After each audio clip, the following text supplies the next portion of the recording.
Fond de Latte. Je vous raconte l'histoire de celui qu'on a appelé le monstre d'Annemasse. Un homme qui a sévi à la fin des années 80 en Haute-Savoie. Il a agressé plusieurs petites filles et il en a tué une. Moi, personnellement, je n'aime pas le mot monstre, parce que traiter quelqu'un de monstre, c'est dire qu'il n'est pas humain. Or, précisément, tout l'intérêt de ce genre de bonhomme est qu'il soit humain. Pour débriefer cette histoire, je serai tout à l'heure avec maître Georges Rimondi, avocat de la partie civile dans ce dossier. J'ai écrit cette histoire avec Hawkis, réalisation Céline Lebras. Europe 1, Christophe Fond de Latte. C'est une histoire qui débute en mars 1986, le 13 mars, à Annemasse en Haute-Savoie, tout près de la frontière avec la Suisse. Il est 5h15 de l'après-midi et un jeune garçon de 13 ans, Guillaume, rentre chez lui après le collège avec un copain qui s'appelle Jérôme. Ils arrivent sur le palier de l'appartement. Guillaume sonne. Pas de réponse. « Sophie ? Sophie, tu es là ?» Sophie, c'est sa petite sœur. Elle a 10 ans. Et normalement, c'est elle qui rentre la première et c'est elle qui lui ouvre. C'est comme ça tous les soirs. Et là, elle ne répond pas. Alors il sonne à nouveau, il tambourine. « Sophie ! C'est Guillaume, ouvre-moi ! Je suis avec Jérôme !» C'est pas grave. Guillaume a un trousseau de clés au fond de son cartable. Alors il l'attrape, il ouvre. Tiens, c'est bizarre ça. Je sais pas ce que ça fait là. Il y a un coupe-papier sur le guéridon dans l'entrée. Un coupe-papier qu'il n'a jamais vu. Et là, le téléphone se met à sonner. Il se dit, c'est sûrement maman, elle est médecin, elle appelle tous les jours à peu près à cette heure-là pour vérifier si tout va bien. Guillaume se dirige vers le téléphone, il va décrocher. Et là, il aperçoit un homme, un type qu'il ne connaît pas, qui sort de la chambre de sa mère et qui lui dit « Elle est rentrée, Sophie ?» Guillaume est terrorisé. Il bredouille qu'il n'en sait rien, il décroche le téléphone, et pendant ce temps, l'inconnu ouvre la porte, et il se casse. « Allô, Guillaume ? C'est maman. C'est bon, vous êtes rentrés tous les deux ? » « Non, maman. Sophie, elle est pas là, enfin, je crois pas. Maman ? C'est qui ce monsieur à la maison qu'on vient de croiser ? » « Mais qu'est-ce que tu racontes, chérie ? » « Maman, je rigole pas. Il y avait un drôle de type dans ta chambre quand je suis rentré. Il est parti. Oui, maman. Oui, on va regarder. À tout de suite. Les deux garçons font le tour de l'appartement et Guillaume entre dans la salle de bain. Jérôme ! Jérôme ! Sa petite sœur, la petite Sophie, est là, dans la baignoire, bâillonnée, avec du scotch sur les yeux et les chevilles et les poignets ligotés. « Jérôme ! Jérôme va tout de suite appeler les pompiers. C'est le 18. » Et pendant ce temps-là, Guillaume sort sa petite sœur de la baignoire et il se lance, le pauvre, dans un massage cardiaque à sévin. Les pompiers arrivent. « Ok, on l'évacue vers l'hôpital. »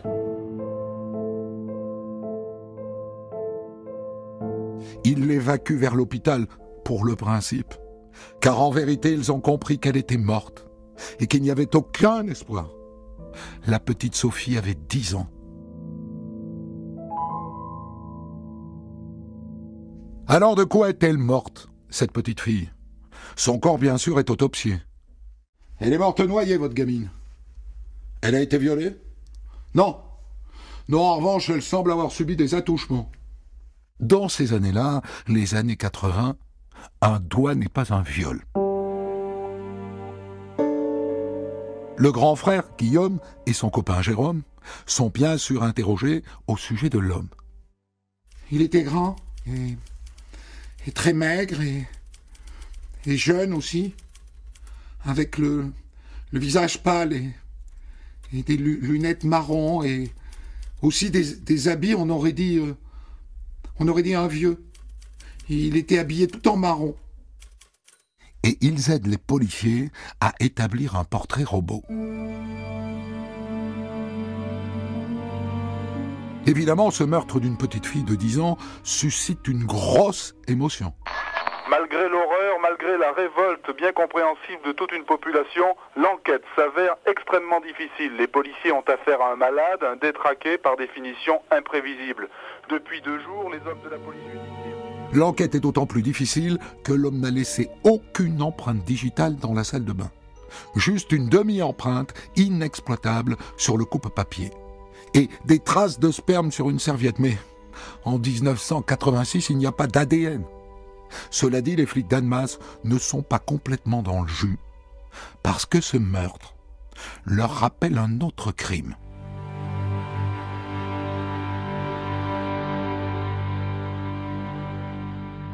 Un crime assez récent.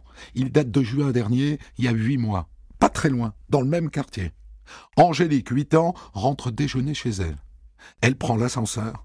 Elle a un homme rentre derrière elle. Et il appuie sur le bouton direction le sous-sol.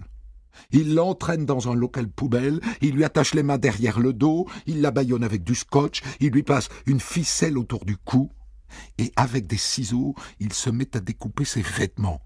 Et puis, à la caresser entre les jambes. Et là, il lui arrache le scotch sur la bouche. « Vas-y, suce-moi !» Mais il ne va pas au bout, et il s'en va. Angélique arrive à défaire ses liens et en larmes, elle reprend l'ascenseur. Elle l'a échappé belle, Angélique. Malheureusement, elle n'a pas été capable de réaliser un portrait robot. Et depuis 8 mois, cette enquête est au point mort. On est d'accord que ces deux affaires se ressemblent. Il y a donc un pédophile extrêmement dangereux qui sévit dans le coin. En fouillant la liste des plaintes en cours, les policiers découvrent une 3e affaire. C'était il y a 3 mois, en décembre. Stéphanie, 12 ans, rentre de l'école. Elle monte dans l'ascenseur. Un jeune homme s'engouffre derrière elle, même profil, genre grand dadais boutonneux. Il appuie sur le bouton sous-sol. Mais arrivé en bas, la gamine se met à hurler. « Si tu cries, je te tue. Si tu te tais, je te ferai aucun mal. » Mais Stéphanie continue de hurler. Alors, il la traîne dans une cave, il lui met un chiffon dans la bouche qui s'avéra être un morceau de caleçon, il lui colle du scotch sur les yeux et il se met à l'étrangler en même temps qu'il lui bouche les narines. Elle panique, elle ne peut plus respirer, il va la tuer. Et là, peut-être que le type croit qu'elle est morte, en tout cas, il se barre. Et la petite Stéphanie décrit aux policiers le même bonhomme. Il était jeune, mais il avait l'air vieux, un peu coincé, quoi, avec des habits un peu vieux. À ce stade, il n'y a aucun doute. Un vicelard pédophile sévit dans le centre-ville d'Annemasse. Un type avec des allures d'adolescent attardé un peu coincé. Des fringues de vieux. Il a agressé 3 gamines et il en a tué une. Et c'est là que la presse lui trouve son petit nom, le monstre d'Annemasse. Autant vous dire qu'à partir de ce moment-là, tous les parents de la région sont terrorisés. Plus aucun enfant ne rentre de l'école tout seul. Donc les policiers ont relié toutes ces histoires. Mais en dehors de la description du bonhomme, ils n'ont pas grand-chose à se mettre sous la dent. T'as remonté la piste du coupe-papier ? Ouais, ça débouche sur rien, c'est un modèle très courant. Et le caleçon, qu'il a collé dans la bouche de la petite Stéphanie ? Ben, on a fait le tour des magasins qui vendent le même genre de calbut, là. On a montré le portrait robot aux vendeuses. Ça n'a rien donné non plus. Hein. Bon, ben, il nous reste plus que ce portrait robot. Faut qu'on demande à la presse de le publier. Si ça se trouve, il est réaliste. Hein. Ça serait un coup de chance énorme. Parce qu'en vérité, c'est le portrait d'un jeune homme assez banal. Jeune, grand, mince, blafard, avec des lunettes et des allures de fils à maman un peu coinsos. Il y en a des centaines des gars comme ça. Et donc, dès que l'image sort dans les journaux, et à la télé, au journal des Fers 3, ça dégringole de partout. Je vous assure que je l'ai vu. Il ressemblait beaucoup au portrait robot. Votre gars, là, moi je le connais. Il ressemble très pour très à votre dessin. Je pense que je peux vous aider. Je connais un gars qui ressemble au type que vous recherchez. Des centaines d'appels. Et à chaque fois, faut vérifier. Ça prend un temps fou. Et au début, ça ne donne rien. Et puis, à peu près un mois après la mort de la petite Sophie, un appel met les policiers sur la piste d'un gars qui, pour le coup, ressemble beaucoup au portrait robot. Beaucoup. C'est très troublant. C'est un type qui a été vu par des parents en train de rôder devant une école primaire, et pas n'importe laquelle. L'école de la petite Sophie. L'école de la gamine qui a été tuée. Bon les gars, vous vous mettez en planque devant l'école, compris? Si vous le voyez, vous lui sautez dessus. Allez, action! Les policiers se mettent en planque. Ça serait pas lui, là? Le type là-bas. Il lui ressemble, non? À tous. Un type qui correspond à la description se trouve devant l'entrée de l'école. Je répète. A priori, le type qu'on cherche est là. Top interpelle.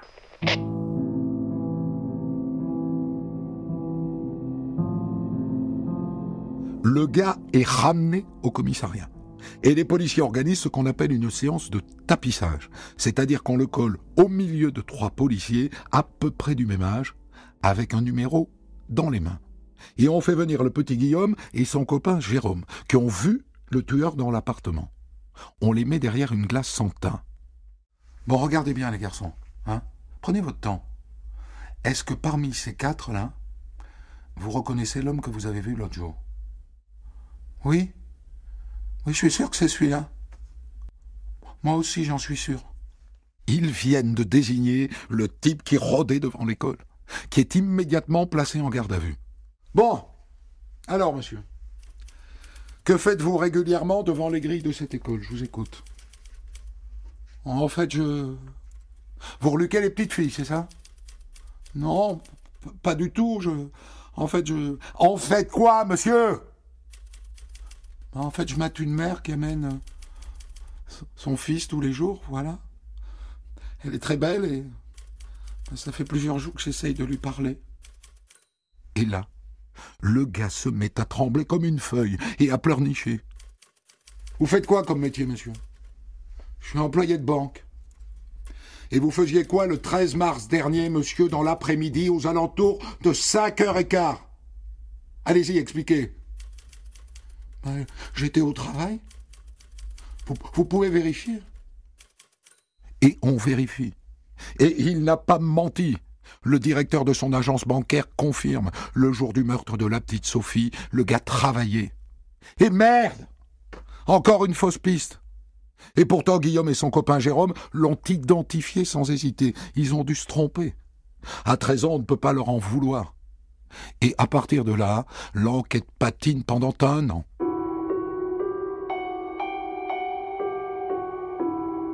Un an plus tard, en février 1987, le même Guillaume, qui a maintenant 14 ans, se promène dans le centre d'Annemasse. Et soudain, il le voit. Le gars qu'il a vu sortir de la chambre de sa mère et qui a tué sa sœur, il le voit. Et l'autre voit qu'il l'a vu. Alors il s'engouffre dans un magasin. Guillaume s'engouffre derrière lui. Il le filoche à travers les rayons. Le gars ressort du magasin. Il se retourne, il voit que le gamin le suit toujours, il change de trottoir. Il accélère le pas, il rentre dans un bar. Et Guillaume, 14 ans, se cache derrière une voiture et il attend. Mais le type ne sort pas du bar. Il n'y a pas de portable à l'époque. Alors Guillaume court chez lui et il appelle les flics. Les policiers arrivent, ils entrent dans le bar, mais il n'est pas là. Pendant que Guillaume est allé téléphoner, il s'est carapaté. Et zut! Mais grâce à Guillaume, ils sont capables d'affiner le portrait robot. Il n'a plus les lunettes marron. Maintenant, il a des lunettes rondes, en métal, vous savez. Et puis maintenant, il a une moustache. Ce portrait robot modifié est à nouveau publié dans le journal. Et ça provoque à nouveau une avalanche d'appels. Pour les flics, c'est une galère, parce qu'à chaque fois, il faut vérifier. Et c'est d'autant plus une galère que ça ne donne rien.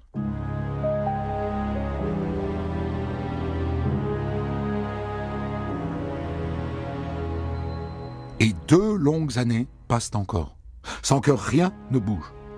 Et puis un après-midi de janvier 1989, une gamine de 15 ans qui se prénomme Sylvie rentre du collège. Elle est devant sa porte, elle sort ses clés, elle l'ouvre, et là un type surgit derrière elle, et il la pousse dans l'appartement. Elle crie, il tente de l'étouffer d'une main, mais elle se dégage et elle crie à nouveau.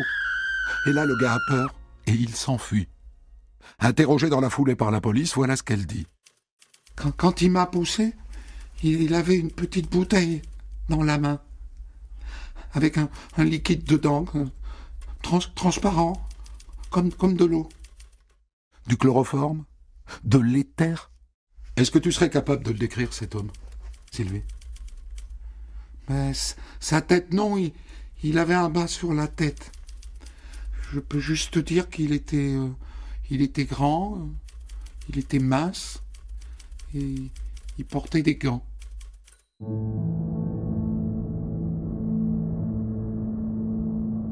Six mois plus tard, nouvelle agression. Un soir d'août 1990, Nathalie, 21 ans, rentre d'une fête vers 1h30 du matin. Un homme l'attaque par derrière, il l'entraîne sous un pont, il l'attache, il la déshabille, il va la violer, mais Nathalie, qui est déficiente mentale, semble consentante. Or lui, il avait prévu de la violer, pas de lui faire l'amour. Alors il s'en va, en courant. Et bien sûr, la jeune femme est interrogée. Il avait un bas sur la tête, où j'ai pas pu le voir. Il avait un sac à dos aussi. Et puis, il avait une petite bouteille en verre à la main. Et il a mis le liquide sur un bout de tissu. Et puis, il m'a mis le tissu sous le nez. Et ça m'a mis un peu dans les vapes. Retour de l'hypothèse du chloroforme ou de l'éther.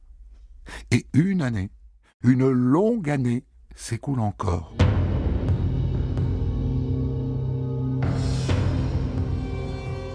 Jusqu'à la nuit du 27 mars 1991. Cette nuit-là, une patrouille de police croise un homme qui s'enfuit en les voyant. Alors ils le rattrapent, ils le plaquent au sol, le type a un bas sur la tête. Ils ouvrent son sac à dos. « Eh ben dis donc mon gars, vous avez tout l'attirail de l'enfant de cœur? De la ficelle, du scotch, des gants, une bombe lacrymogène? Qu'est-ce que vous allez faire avec ça? Ok, emmenez-le au poste. » Et voilà l'oiseau face aux flics au commissariat. « Votre nom, monsieur ?»« Je m'appelle Lucien Gilles de Vallière. »« Votre âge ?»« J'ai 24 ans. »« Est-ce qu'on peut savoir, monsieur, ce que vous faites dans la rue à 3h30 du matin avec ce matériel dans votre sac? Je vous écoute. » En fait, il y a quelque temps, j'ai été agressé. Et là, j'étais en train de rechercher mes agresseurs. Ah bon? Et pourquoi vos agresseurs se trouvaient-ils dans cette rue en pleine nuit? Je suppose que ce sont des agresseurs de rue la nuit. Il est plus facile d'agresser la nuit que le jour, non? Ouais. Et c'est là qu'il réalise que le type qui est en face d'eux, avec sa tête de premier communiant, ressemble étrangement à celui qu'il cherche depuis 6 ans. Alors ils vont chez lui, enfin chez sa maman, pour une perquisition. Et là, ils n'ont plus aucun doute. Ils viennent de tomber sur un pervers hallucinant. Dans sa chambre, il y a un appareil photo monté sur un pied. Et cet appareil photo est orienté vers la fenêtre, pile à la hauteur d'un carreau cassé, si bien que l'objectif de l'appareil passe à travers la fenêtre. Et là, les flics tombent sur 2 grands classeurs. Et dedans, oh là là, dedans, ils tombent sur des centaines, des milliers de photos, 4200 photos au total, toutes prises depuis la fenêtre. Et chaque photo est annotée. Femme marchant dans la rue, femme sortant de sa voiture, femme sortant d'un magasin, talons hauts noirs 16/20, blonde en jupe 18/20. Le répertoire d'un immense pervers. Bon, maintenant vous me retournez à la chambre. Et là, les policiers trouvent du scotch, des cordelettes, des fioles d'éther, des revues porno et des articles de journaux qui concernent le monstre d'Annemasse. La garde à vue peut reprendre. Va-t-il lâcher le morceau? Bien, monsieur de Vallière. On a trouvé chez vous de quoi vous causer beaucoup de problèmes, monsieur de Vallière. Silence. Monsieur de Vallière, la petite Sophie, c'est vous? Oui. Oui, c'est moi. Ça alors? Il n'a même pas fallu le cuisiner, il s'est déballonné tout de suite. Et dans la foulée, il avoue les agressions d'Angélique, de Stéphanie, de Sylvie et de Nathalie. En racontant chaque agression presque minute par minute, il se souvient de tout. Et il raconte tout ça avec un détachement stupéfiant. Mais c'est pas fini. Il avoue aussi d'autres agressions de jeunes filles. 3 à Genève et 3 autres à Annemasse. Des tentatives de viol ou des victimes qui ont crié et où il s'est enfui. Mais quel pervers! Quel pervers! Alors, qu'est-ce qui fait que ce garçon de 24 ans a déraillé? Au fil de l'instruction, on découvre tout un tas d'événements dans sa vie qui peuvent expliquer cette dérive. J'ai pas dit excuser, mais j'ai dit expliquer. D'abord, à 9 ans, le jeune Gilles aurait été violé. Un homme qui l'aurait traîné dans une cave pour se faire une fellation. Et ses parents, dit-il, n'ont pas voulu porter plainte. La peur du scandale. Et ils ont interdit à Gilles d'en parler à quiconque. Le résultat a été immédiat. Dès l'âge de 10 ans, le gamin s'est mis à dérailler. Par exemple, il se lavait les dents toute la journée. Les dents, comme pour effacer les salissures qu'il avait subies. Et puis vers l'âge de 12 ans, il s'est mis à s'habiller en fille. D'abord à la maison et ensuite dans la rue. Quand elle a découvert ça, sa mère a balancé toutes les fringues à la poubelle. Et on apprend aussi qu'à partir de l'adolescence, le jeune Gilles a développé un goût pour le sadomasochisme. Il se bâillonnait lui-même, il se ligotait lui-même, il se faisait mal lui-même. Quand il a tué la petite Sophie, il n'avait que 18 ans. Racontez-moi comment vous l'avez tué, monsieur. Je l'ai enfoncé dans l'eau de la baignoire avec mon pied. À côté de ça, scolarité normale et même brillante. 3 mois après avoir enfoncé Sophie dans l'eau avec son pied, il a passé son bac avec succès. Et au moment de son arrestation, il étudie la chimie à l'université de Genève. Alors, est-ce qu'il est fou? Il est examiné, bien sûr, par un collège de 2 psychiatres et d'un psychologue, qui conclut qu'il a une personnalité brillante et un haut niveau intellectuel, qu'il n'est pas délirant, qu'il n'a pas d'hallucination, et que donc il n'est pas schizophrène. Il est responsable de ses actes, et donc on peut le juger.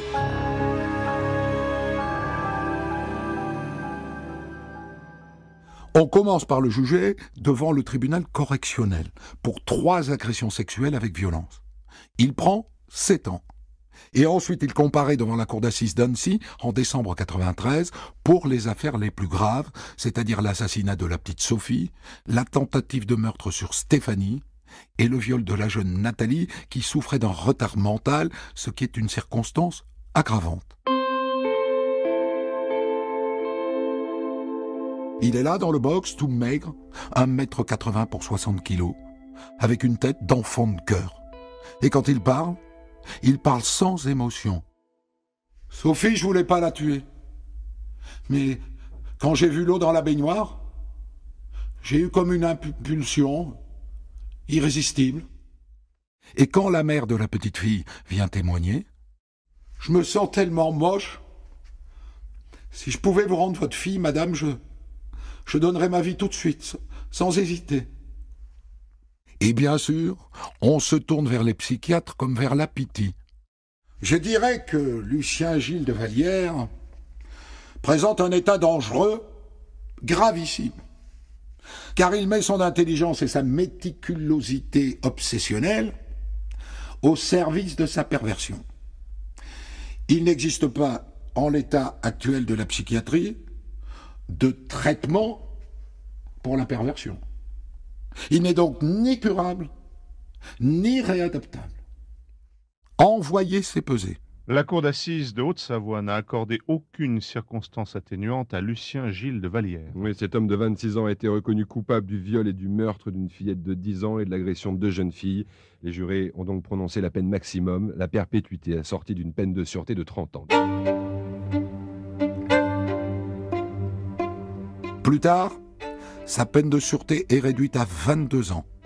Et à ma connaissance, il est toujours en prison malgré de nombreuses demandes de libération conditionnelle. Terrible histoire que nous allons débriefer maintenant avec vous, maître Georges Rimondi. Vous êtes dans cette affaire avocat de la partie civile, en l'occurrence l'avocat de la maman de la petite Sophie et de son frère Guillaume. On peut d'ailleurs donner le nom de Sophie, Sophie Bouvier, que Gilles de Vallière a donc noyé dans la baignoire. D'abord, est-ce que vous nous confirmez que toutes les demandes de libération conditionnelle ont été rejetées? On vous consulte d'ailleurs dans ces cas-là? Oui, absolument. Le juge de l'application des peines interroge l'avocat de la partie civile qui doit adresser ses observations.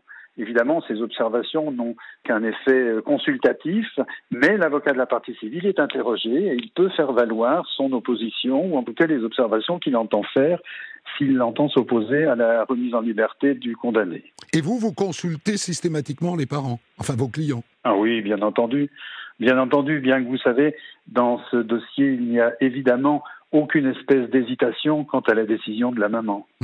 Mais ça veut dire que 35 ans après, vous qui avez été avocat de la partie civile, vous vous retrouvez à poursuivre votre mandat d'avocat? Absolument. La maman n'a jamais mis fin au mandat qu'elle m'avait confié et elle me demande régulièrement d'être attentif au déroulement des demandes que peut présenter M. de Vallière. Ça veut dire que prendre un dossier comme celui-là, c'est le prendre presque à vie pour vous? C'est le prendre à vie et vous savez, ça fait partie de ces dossiers qu'on l'on n'oublie jamais. C'est un dossier marquant pour vous? Oui, c'est un dossier extrêmement marquant, bien entendu, et avant tout au regard de la gravité des faits, des circonstances dans lesquelles ces faits abominables ont été commis, mais également au regard de la personnalité de cet individu qui, je le rappelle, au moment des faits n'avait que 19 ans et qui a été décrit comme étant quelqu'un de non curable, non réadaptable. Et je me souviens même de l'expression que l'un des psychiatres qu'il avait examiné avait utilisée. Il avait dit de lui « il est constitutionnellement pervers ». Ce qui, évidemment, est tout à fait éloquent quant à la situation psychiatrique de ce garçon. Et il avait été dit à l'époque que les connaissances en matière psychiatrique ne permettaient pas d'apporter des soins à ce garçon. Vous qui connaissez les conditions de la libération conditionnelle, ça veut sans doute dire qu'il ne sortira jamais. On ne peut pas dire ça. Je suis d'un naturel plutôt optimiste, comme le sont la plupart des avocats et la plupart des psychiatres. Néanmoins, dans ce dossier en particulier, et pour cette personnalité en particulier, c'est vrai que je suis extrêmement inquiet parce que il ne faut pas perdre de vue qu'il est encore jeune. Il a à peine la cinquantaine aujourd'hui. Et il est bien évident que s'il devait retrouver la liberté, compte tenu du profil que nous ont décrit les psychiatres et de la perversité marquée de ce garçon, on peut craindre le pire. Alors justement, parlons de sa santé mentale. Donc les psys ont dit qu'il n'était pas schizophrène. S'il l'avait été, il n'était pas jugeable et il aurait été envoyé en hôpital psychiatrique. Mais absolument. On a eu son avocate, maître Canet-Fischer. Elle est convaincue qu'il est schizophrène. Oui, mais je crois que l'avocat plaide et les psychiatres font des analyses sur le plan psychiatrique et donnent un avis quant à la pathologie dont souffre éventuellement un sujet. Or, ici, la question de la schizophrénie doit être appréciée par les psychiatres et uniquement par les psychiatres. Or, ceux-ci nous ont dit qu'il n'était pas schizophrène. C'est un garçon qui, sur le plan de l'intelligence, a une intelligence plutôt supérieure à la moyenne et qui, sur le plan d'une éventuelle pathologie mentale ou psychiatrique, ne souffre d'aucune pathologie au sens psychiatrique du terme. Et ça, c'est pas moi qui le dis, ce sont les psychiatres. Mais vous savez, maître, qu'on peut demander à 3 psychiatres si quelqu'un est schizophrène, ils donneront 3 avis différents. Bon, là, ils ont rendu un avis concerté, mais on sait qu'il y a une négociation entre eux. Alors, je comprends ce que vous voulez dire, mais je ne partage pas votre avis. Pourquoi ? Parce que, si vous voulez, on a connu malheureusement dans une carrière comme la mienne, au bout de 40 ans, de nombreuses affaires dramatiques qui ont été commises par des gens qui ont été diagnostiqué schizophrène. Or, ici, on a un modus operandi, on a une préparation du crime, on a un déroulement des faits qui ne ressemble en rien à des faits commis par un garçon qui est schizophrène. Un schizophrène, souvent, il va passer d'un état normal à un état de délire en quelques fractions de minutes ou de secondes, il va passer à l'acte et un moment après, il va revenir à la normale. Or ici, on a quelqu'un qui, sur plusieurs jours, voire plusieurs semaines, va repérer la victime à la sortie de son école, va la suivre jusqu'à chez elle, va se cacher dans le local à ordures pour attendre qu'elle arrive, va la violer et ensuite va disparaître et il nous faudra 5 ans et demi pour le retrouver. Ça, c'est pas du tout le profil d'un schizophrène. Si n'importe quel psychiatre vous expliquera que la schizophrénie, c'est justement le contraire de ça. C'est un passage quasi immédiat à un état de folie, si tant est que le mot folie soit adapté, et ensuite un passage à nouveau à un état de normalité. Or ici, c'est pas du tout cela. Là, il a tranquillement préparer son acte, comme vous l'avez dit tout à l'heure, c'est un garçon qui avait une obsession, une perversité absolue, il photographiait les jeunes femmes dans la rue, il avait 4200 photos qui étaient répertoriées, tout ça, je suis absolument navré, aucun psychiatre ne peut analyser ce type de comportement comme étant le comportement d'un schizophrène. Il y a aussi quelque chose qui va dans ce sens-là, maître, c'est qu'il ne tue qu'une fois, et il agresse une dizaine de fois. Or, alors, il a agressé... vrai schizophrène va aller plus souvent vers un meurtre rapide. Absolument. Absolument. On sait qu'il a par exemple laissé l'une de ses victimes, qui est une jeune fille handicapée, vêtue uniquement de son soutien-gorge et attachée à une table de camping à l'extérieur, alors même que cette jeune fille l'a vue. Donc, si vous voulez, or, il ne l'a pas tuée. Alors, on peut penser que la petite Sophie a malheureusement connu ce sort absolument dramatique parce qu'elle l'a vue et qu'il l'a tuée dans des conditions d'ailleurs qui sont insupportables. On sait qu'il lui a appuyé avec le pied sur le thorax pour la maintenir en dessous du niveau de l'eau pour que la petite fille se noie. Ça, c'est un acte qui est un acte relativement réfléchi, qui est en tout cas préparé, qui a été prémédité. C'est un garçon qui régulièrement partait en chasse. Un schizophrène, il ne part pas en chasse, c'est pas vrai. Là, c'est un garçon qui est capable, dans l'une des affaires qui le concernent, de rester en planque. Il voit une dame derrière une baie vitrée et un chat à l'extérieur. Il se dit, à un moment ou à un autre, cette dame va ouvrir la baie vitrée pour faire entrer son chat. C'est ce qui se passe. Au bout de 2 heures, il est resté 2 heures en planque. Et au bout de 2 heures, il se précipite à l'intérieur pour agresser cette femme. Ça, c'est pas un comportement de schizophrène. S'il n'est pas fou, comme on le disait avant la coupure, quel est le sens, selon vous, de ces crimes ? Le viol ? Pas sûr. Non, mais la perversion. Je crois que, vous savez, la perversion n'est pas une pathologie qui est au registre des maladies psychiatriques. On n'est pas atteint d'une maladie psychiatrique lorsque l'on est pervers. Ça, les choses doivent être très claires. Ça veut dire qu'on est responsable de ses actes. Or, ce garçon est un grand pervers. Cela veut dire que ce garçon, il a une imagination qui fait qu'il est très attiré par des jeunes filles longilines avec des cheveux longs, enfin qui ont un certain profil. Il est très attiré par les corps mouillés, ce qui expliquera d'ailleurs qu'il ait porté la petite Sophie dans la baignoire pour pouvoir l'admirer. C'est un contemplatif, pardon du terme, il n'est pas véritablement approprié, mais il aime regarder le corps de ses victimes. Et donc, cette motivation, qui est une motivation essentiellement basée sur la perversion, fait qu'il va rechercher dans la commission de ces crimes à satisfaire ce besoin. Alors vous avez été dans ce dossier l'avocat de sa maman, vous avez été aussi l'avocat du frère de Sophie. Oui, tout à fait. Le fameux Guillaume, qui joue un rôle déterminant dans cette enquête, puisque c'est grâce à lui qu'on constitue le portrait robot, et c'est aussi lui qui fait cette chose incroyable à l'âge de 14 ans. Il croise le tueur dans la rue, il le reconnaît, et il le filoche comme un flic. Dans quel état est-il, ce garçon, lorsqu'il s'agit de juger Gilles de Vallière ? Alors, je dois faire un préalable pour vous dire à quel point j'ai eu de l'admiration pour ce garçon. Pour un garçon qui est âgé à peine de 14 ans, qui a toujours su garder un sang-froid, sans qu'il y ait jamais de débordement dans ses comportements, dans ses réponses, dans ses attitudes, c'est un garçon qui est resté très froid, très à même de répondre à toutes les questions qui lui étaient posées. Et l'exemple est donné évidemment par le fait qu'il ait suivi l'agresseur dans la rue pour essayer de le retrouver. J'ai été absolument admiratif devant l'attitude et le comportement de ce garçon. Alors, maintenant, il est marqué lorsqu'arrive le procès, j'imagine. il est terriblement marqué lorsqu'arrive le procès. Et puis il y a chez lui ce fond de sentiment de culpabilité parce que malheureusement, il n'a pas pu faire en sorte qu'on interpelle l'auteur plus tôt. Si vous voulez, il l'a croisé à l'intérieur de l'appartement de sa maman, puisque l'on sait que lorsque De Vallière est parti, Guillaume arrivait, ils se sont croisés, ils ont échangé un mot du genre la petite Sophie n'est pas rentrée, je voulais voir Sophie ou quelque chose comme ça, et avec un calme et un sang-froid absolument incroyable. De Vallière a quitté l'appartement après avoir récupéré toutes ses affaires, le petit sac dans lequel il avait mis tout son attirail de violeur, et il est parti calmement. Et bien sûr que cet événement fait que Guillaume s'est dit « mais mince, pourquoi j'ai pas pu faire quelque chose ?» Évidemment qu'il ne pouvait rien faire, mais il y avait quand même en lui un fond de regret de n'avoir pas pu intervenir. Alors ce que je voudrais aborder maintenant n'est pas évident pour vous qui êtes avocat de la partie civile, mais cet homme terrible qu'est Gilles de Vallière, est aussi le fruit d'une histoire terrible. Il aurait été violé à 9 ans. Est-ce que c'est établi d'ailleurs, ça ? Alors, comme vous l'avez dit très justement, il aurait été violé. Oui.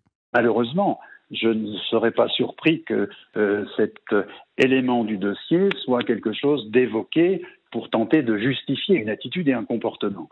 Mais quand bien même il l'aurait été, ça n'est évidemment pas de nature à justifier ou même à expliquer quoi que ce soit.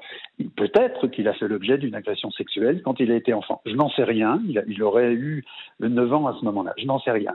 Mais en tout cas, je ne pense pas que cette agression sexuelle ait été de nature à construire la personnalité de ce garçon, qui est une personnalité abominablement préoccupante. Pour vous donner un exemple, lorsque le juge d'instruction, M. Paris, a organisé la reconstitution de ces faits, De Vallière était présent, donc on a pris un mannequin de la taille de la petite Sophie, etc.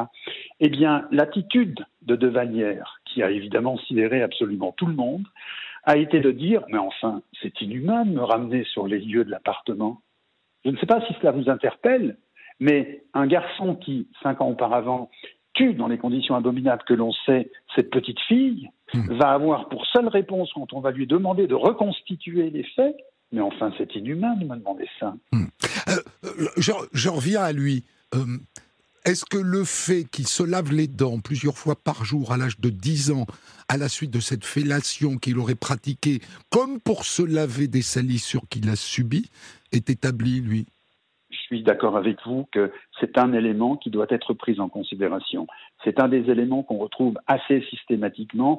Les jeunes femmes, les jeunes gens qui ont fait l'objet d'agressions sexuelles ou de viols ont une espèce de ritualisation sur le plan hygiénique qui fait qu'ils sont amenés à se laver souvent à des endroits intimes ou en tout cas comme pour chasser naturellement les salissures dont ils ont été l'objet.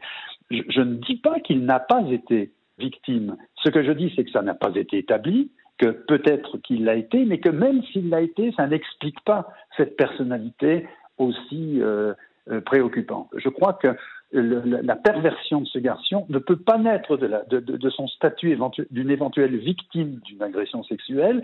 Je crois qu'elle a été ancrée en lui parce qu'il a été construit comme ça et qu'il y ait eu autour de lui, et sur le plan éducatif en particulier, des erreurs qui ont été commises, ça j'en suis absolument convaincu.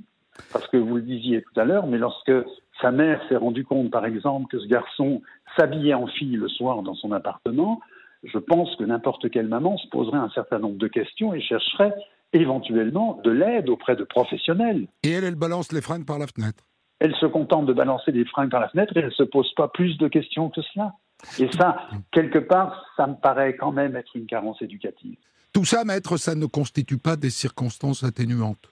Non. On a considéré qu'il était parfaitement responsable de ses actes. Vous savez, il faut toujours bien faire la distinction entre quelqu'un qui va faire un passage à l'acte spontané parce qu'il aura une pulsion à laquelle il n'a pas pu résister et qui malheureusement va parfois commettre des choses abominables. Et celui qui va préméditer et réitérer cette préméditation avec différentes victimes, parce que là on a quand même 3 crimes et un certain nombre d'agressions sexuelles qui sont des délits, en nombre qui sont importants. Donc c'est quelqu'un qui, à 19 ans, ne vivait pratiquement que de cela, entre les photographies, les revues, et si vous voulez, j'ai l'impression qu'une grande partie de son existence était orientée vers ça. Donc ça, je pense que ça relève de sa personnalité pervers qui est complètement ancrée en lui. C'est pas simplement réactionnel à une agression dont il a été la victime. C'est beaucoup plus grave que cela. Et quand le docteur Lemel a dit de lui qu'il était constitutionnellement pervers, je pense que ça veut dire qu'il a été construit comme cela. La presse, et on va en finir avec ça, Maître Rimondi, la presse l'appelait le monstre d'Annemasse. Et moi, j'ai dit au tout début, pour présenter cette histoire, que je n'aimais pas cette expression de monstre, parce qu'au fond, elle tendait à dire que le type n'était pas humain. Or, en vérité, il est humain. C'est trop facile de dire que quelqu'un est un monstre pour se débarrasser en quelque sorte de son humanité. Vous en pensez quoi de ça ? Eh ben, je suis entièrement d'accord avec vous. Je suis totalement d'accord avec vous. Parce que dire de lui que c'est un monstre, ça veut dire le sortir de la sphère de l'humain, donc de pouvoir comprendre qu'il n'a pas de part d'humanité. Or, ça n'est pas le cas. La meilleure preuve d'ailleurs, c'est qu'il a eu parfois des réactions qui étaient des réactions. Par exemple, sachez que à un moment, quand il s'apprêtait à prendre la petite fille sur son lit, celle-ci est arrivée à prendre son nounours. Vous imaginez la scène, enfin, je veux dire, c'est juste abominable. Elle est arrivée à prendre son nounours qui était sur son lit pour évidemment, avec son doudou, le coller contre elle et trouver un peu de réconfort. Et là, il a eu une réaction en disant « J'ai eu l'impression que c'était un bébé ». Donc, ça veut bien dire quand même qu'il est susceptible d'avoir une analyse des situations qui lui permettent quand même de comprendre son environnement. C'est pas quelqu'un qui est en dehors de la sphère de l'humanité, c'est pas vrai. Donc, vous avez raison de dire que c'est un humain qui sait ce qu'il fait, qui sait qu'il fait du mal, mais qui le fait quand même et qui le fait souvent. C'est intéressant de parler avec des avocats qui ont 40 années d'expérience. Merci, Maître Rimondi. Malheureusement, c'est le prix à payer. Merci infiniment. Des centaines d'histoires disponibles sur vos plateformes d'écoute et sur europe1.fr.